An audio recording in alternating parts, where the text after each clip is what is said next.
A Ju Vaz é dessas pessoas que parece carregar o mundo nas costas, e mesmo assim, calça o tênis e vai-se embora. Bióloga, mãe, nossa pacer maratonista. No Salve ela é exemplo para muitos participantes e temos certeza que pode ser para você também.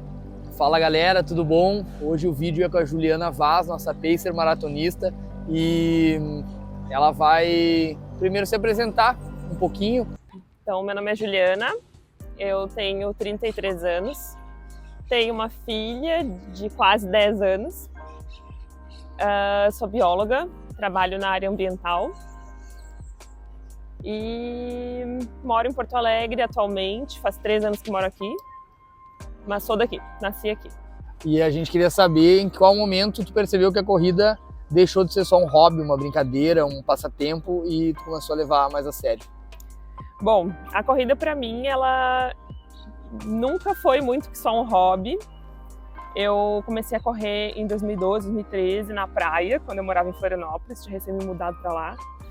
E eu corria por prazer, assim, corria descalça na areia e entrava no mar depois. O meu objetivo era fazer um mergulho no final. Naquela época eu nem sabia o quanto que a corrida ia ser algo importante para mim, assim. Depois de um tempo eu tive vários problemas, morando sozinha lá, tive depressão e a corrida sempre esteve presente nesses momentos como forma de me reconectar comigo mesma, assim, de buscar me sentir viva. Entrei na faculdade e foi lá que eu engravidei com 23 anos e enfrentei uma das maiores depressões da minha vida. Corria um pouco durante a gravidez e depois, mais próximo do parto, parei de correr, fui voltar só quase um ano depois do parto. E aí eu corria para me sentir bem, me sentir viva, sem nenhum objetivo, não tinha relógio, não tinha Strava, não tinha nada para marcar, nem sabia quanto é que eu corria, qual era a velocidade, nada. Isso é por tempo? Tipo, pensava em casa, vou sair, pensava, vou chegar hora. lá, vou fazer a volta. Vou lá. Eu morava na época perto da universidade, então eu fazia a volta da universidade. E hoje eu sei que esse trajeto tem uns 3,5 km, mas na época não fazia ideia. E aí depois, com a minha filha, com a maternidade e estudando ainda, eu tentava encaixar a corrida em alguns momentos ali para tentar me sentir eu mesma, né? Porque, querendo ou não, sendo mãe, estudante, trabalhando, morando sozinha, sem ajuda de ninguém e sofrendo muito, muito abuso psicológico de uma relação tóxica que eu naquela época nem sabia que era uma relação tóxica. A corrida, ela vinha para mim como um alívio, assim. Era um momento que eu tinha para mim, para cuidar de mim. Depois veio pandemia, me formei como bióloga, veio pandemia, eu acabei engordando, então toda aquela questão da alimentação e aquele pânico que se gerou assim, em volta da pandemia. Eu entrei num programa de emagrecimento com uma amiga e ali que eu baixei o Strava e que isso me deu uma animada assim, para continuar correndo e realmente comecei a colocar de novo a corrida na minha rotina de uma forma um pouco mais regrada. Estava lá em Floripa ainda, já formada, trabalhando na minha área. Na época eu tinha muitas viagens a trabalho, porque eu, como sou bióloga, eu trabalho muito em campo, trabalhava muito em campo, então eu viajava muito. E toda vez que eu tinha que viajar, eu tinha um problemão com a minha filha, porque eu tinha que vir trazer ela para Porto Alegre para ficar com a minha mãe, voltar para Florianópolis para daí fazer as viagens que duravam uma semana, 15 dias, voltar para Porto Alegre, buscar ela para voltar para casa. Meu Deus. E aí todo esse perrengue estava me gerando custos, cansaço, eu não tinha apoio e eu ainda sofria muito abuso psicológico verbal. E até que um dia esse abuso ele virou um abuso físico e se combinou com uma opção difícil minha, uma decisão difícil que eu tive que tomar de voltar a Porto Alegre. Eu não queria, porque eu estava morando há 11 anos lá, era a cidade que eu tinha escolhido para viver, era o lugar onde eu tinha construído a minha história, e voltar para Porto Alegre foi uma decisão muito complicada. Por ter sofrido o abuso, eu tive que tomar remédio antidepressivo, e vindo para Porto Alegre, eu já estava namorando com o Bruno, que é o professor de corrida, e ele fazia minhas planilhas, meus treinos, e a corrida ela entrou nesse momento para mim como uma cura, assim, de primeiro lugar de voltar, me reencontrar como pessoa, como mulher no mundo e me reconectar com a cidade, né? De voltar para essa cidade, de conhecer a cidade de fato, porque a corrida ela proporciona isso para mim, né? Conhecer a cidade E realmente agora treinar, né, com um treinador, com uma assessoria, com fazer treinos de verdade, sem ser só sair Objetivo. Com objetivo. E a gente sabe que tu já correu 2 maratonas e a pergunta é o que essas maratonas te ensinaram sobre ti mesma? Bom, eu acho que primeiro é sobre disciplina, né? Que eu tenho sim disciplina, apesar de eu achar que eu não tinha. E me regrar nessa disciplina, eu acho que foi assim uma das coisas que eu mais aprendi que eu sou capaz. Assim. Agora a outra pergunta é como tu faz para equilibrar os papéis de mãe, de trabalhadora e de corredora? É um desafio bem difícil. Às vezes eu me pergunto se eu realmente consigo equilibrar, porque a sensação que a gente tem é de nunca conseguir dar 100% daquilo em todas as tarefas, né? Então a sensação é de que sempre em alguma desses aspectos tá perdendo alguma coisa em detrimento do outro, assim. Então é uma sensação de culpa até um pouco, né? De não conseguir às vezes ser a mãe que eu gostaria de ser a corredora que eu gostaria de ser a bióloga que eu gostaria de ser. Então é o tempo inteiro um jogo assim de tentar realmente equilibrar. Mas é o que eu sigo fazendo, assim, e eu acho que dentro disso tudo é onde eu me encontro comigo mesma, assim. Não sei o que seria de mim se eu não fosse com todos esses pilares que eu levo na minha vida. E agora, muito direto, desafios para ser mulher corredora, principalmente numa cidade grande como Porto Alegre. Para ser mulher já é um grande desafio. Sem ser corredora já é um desafio. Sem ser corredora, para ser mulher na sociedade que vivemos já é um desafio. E para ser corredora, então, é um agravante. Questão de segurança, a gente não se sente segura, a gente não se sente livre para correr como a gente quer, onde a gente quer, a hora que a gente quer, nem pensar, tudo tem que ser calculado, tudo tem que ser combinado, tudo tem que ser pensado muito bem antes. É muito diferente do que para um homem. As estatísticas estão aí mostrando, né, que qualquer prova de corrida aí, de maratona principalmente, o número de homens inscritos é muito trondamente maior do que de mulheres, porque para nós a rotina é muito mais complicada de segurança, né? E a rotina de mulher como mãe, né? Muitas de nós mãe ou donas de casa ou mulheres que têm 1000 afazeres que não conseguem colocar dentro da rotina os treinos. Então, realmente é um problema social, assim.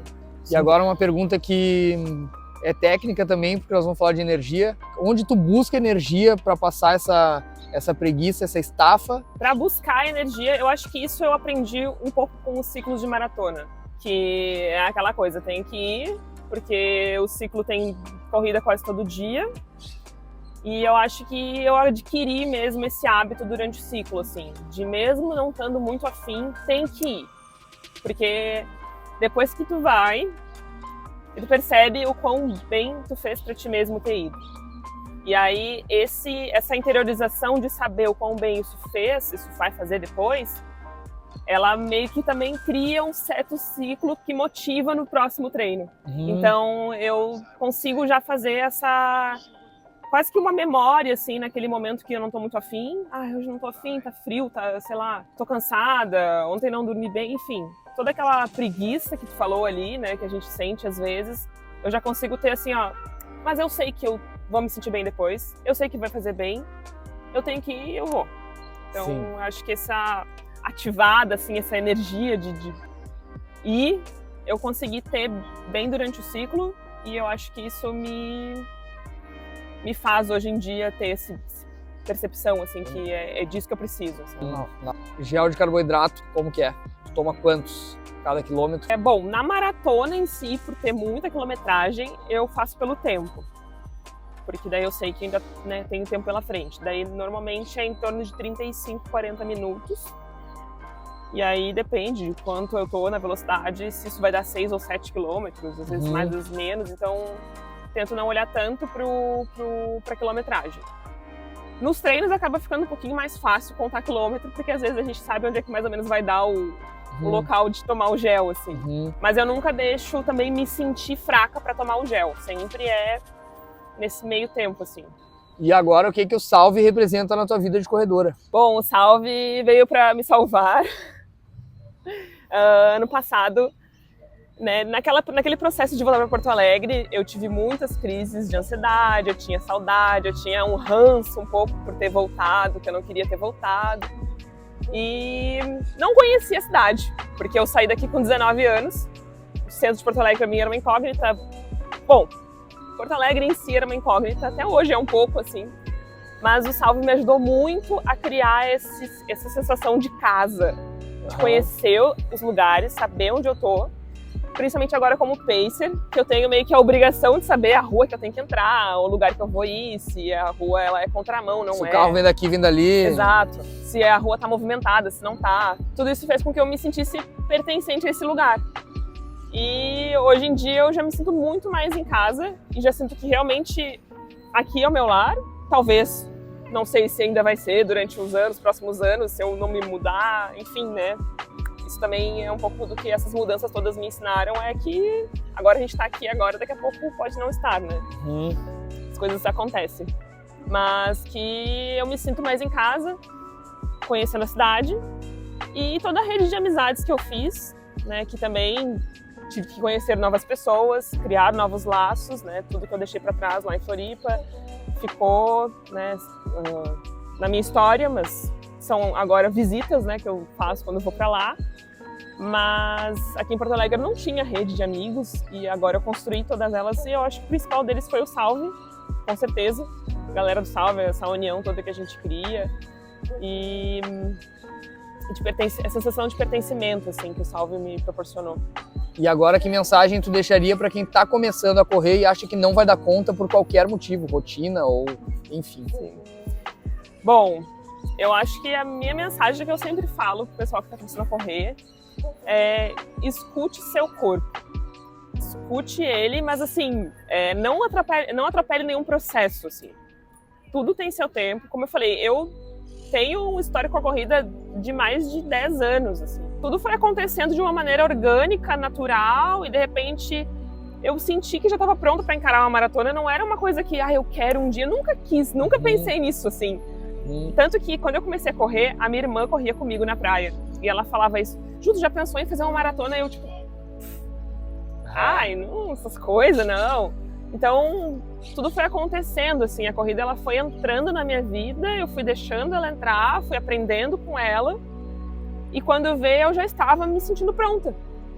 Não foi algo que eu queria e, nossa, quero daqui a 2 anos fazer. Não. Eu fui deixando isso entrar, assim, né? Às vezes as pessoas entram na corrida já com essa meta muito fixa e acabam tendo muitos percalços, porque a vida vai acontecendo, né? Aí se lesiona, acontece alguma situação específica na vida que precisa de uma mudança ou alguma coisa que acaba quebrando o processo no meio. E aí fica aquela sensação de frustração, assim, de nossa, não é pra mim, eu não vou correr mais, eu não quero, nunca vou fazer isso, nunca vou conseguir. E gera só um estresse. Em vez de ser um negócio prazeroso, divertido, acaba virando uma coisa, um fardo. Sim. E por isso que eu digo assim, escuta teu corpo, escuta teu momento da vida, deixa a corrida fazer parte aos pouquinhos ali da tua vida, pra daí sim criar um objetivo maior. Então é isso aí, eu acho, né, galera?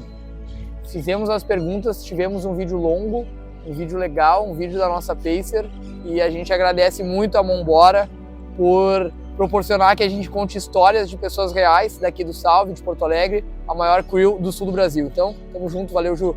Valeu.